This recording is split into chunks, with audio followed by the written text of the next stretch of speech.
नर्मदा नदी में बारिश के मौसम से पहले संभावित बाढ़ और जल आपदाओं से निपटने के लिए 3 दिवसीय विशेष प्रशिक्षण अभियान जबलपुर में शुरू किया गया है। यह प्रशिक्षण अभियान गौरी घाट में आयोजित किया गया। अभियान होमगार्ड नागरिक सुरक्षा एवं आपदा प्रबंधन मुख्यालय भोपाल के निर्देश पर संचालित किया जा रहा है।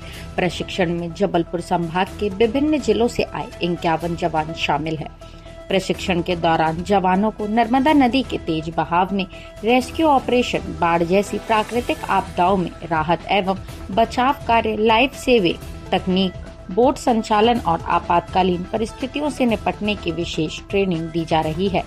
3 दिवसीय इस प्रशिक्षण में जवानों की कार्य क्षमता और आपदा प्रबंधन कौशल को मजबूत किया जाएगा। बने रहें डिजिटल न्यूज के साथ। धन्यवाद।